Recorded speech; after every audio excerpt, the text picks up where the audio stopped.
नमस्कार दोस्तों, मैं हूं योगेश राणा और सवाल यह है कि क्या हरीश रावत से प्रदेश के कुछ नेता सबक ले सकते हैं और कौन कौन नेता हरीश रावत से सबक ले सकते हैं। यह एक सवाल है और इस सवाल को करने के पीछे कई सारे ठोस कारण हैं।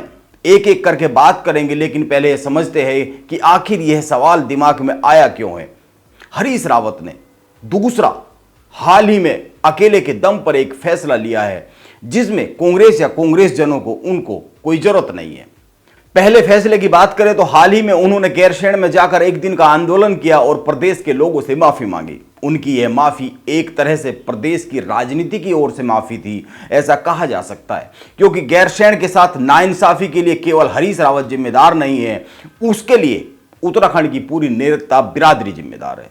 ऐसे में अगर प्रदेश का कोई वरिष्ठ नेता गैरसैंण में जाकर माफी मांगता है तो मैं मानता हूं कि वो केवल उनकी ओर से माफी नहीं है, केवल उसकी ओर से अकेले की माफी नहीं है, वो पूरी नेता बिरादरी की ओर से माफी है। और दूसरी बात, हरीश रावत ने एक और विरोध अभियान की घोषणा की है। उन्होंने केंद्र सरकार की अग्निपथ योजना के विरोध में प्रदेश के सैन्य धामों से, प्रदेश के सैन्य स्मारकों से नंगे पैर चलने का संकल्प लिया है। उनका कहना है कि वो अलग अलग सैन्य स्मारकों से उतनी दूरी तक नंगे पैर चलेंगे जितनी दूरी तक चलना संभव हो सकेगा उनसे, क्योंकि अगर तेज धूप रही तो सड़क गर्म होगी और वो चलेंगे, और बारिश रही तो अलग तरह की परेशानी होगी, लेकिन वो चलेंगे। हरीश रावत ने एक और बात कही है, उन्होंने आह्वान किया है कि उनके साथ 70 की उम्र पार कर चुके उनके साथ ही इस विरोध अभियान से जुड़ सकते हैं। यानी वो युवाओं के लिए अभियान शुरू कर रहे हैं, लेकिन साथ बुजुर्गों का मांग रहे हैं। अब यह तो पता नहीं हरीश रावत अपनी इस योजना में कितने सफल हो पाएंगे, इसीलिए इसी के साथ बात करते हैं इस पर कि क्या प्रदेश के नेताओं को हरीश रावत से सबक लेना चाहिए और क्या क्या सबक लेना चाहिए। हरीश रावत पिछले 6 साल से लगातार राजनीतिक तौर पर असफल साबित हो रहे हैं। वो केवल 3 जगह से विधायकी और 1 जगह से सांसदी का चुनाव ही नहीं हारे हैं।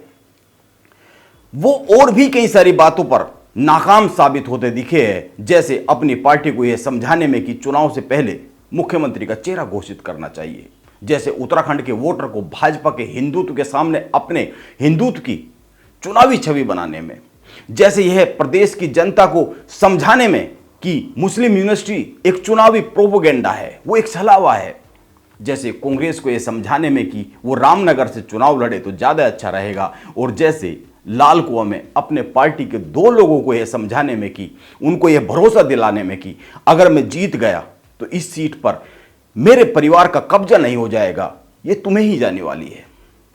और भी कई सारी बातें हो सकती है, लेकिन मैं इतनी सारी बातों के बाद भी यह कहूंगा कि हरीश रावत से उत्तराखंड के कई नेताओं को सबक लेना चाहिए।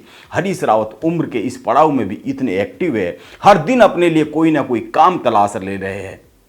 यह एक बड़ी बात है। हर बार हार के बाद नए सिरे से काम में जुट जाना, यह नेताओं के साथ साथ युवाओं के लिए भी सबक हो सकता है। उनकी एनर्जी से अन्य को भी सीखना चाहिए। बेरोजगारी बहुत बड़ा मुद्दा है, उत्तराखंड में नहीं पूरे देश में, जिस पर अगर ढंग से काम किया जाए तो भाजपा की राजनीति चिंता में पड़ सकती है। लेकिन अकेले हरीश रावत से होगा क्या, यह एक समझने वाली बात है। कांग्रेस है कहां, यह एक समझने वाली बात है। इस पर भी विचार करने की जरूरत है कि कांग्रेस कहां है, और अगर हरीश रावत की नजर से देखते हुए कांग्रेस इस पर एक बड़ा अभियान छेड़े तो सचमुच भाजपा चिंता में पड़ सकती है। यह एक समझने वाली बात है। नमस्कार, आप बने रहे मेरे साथ।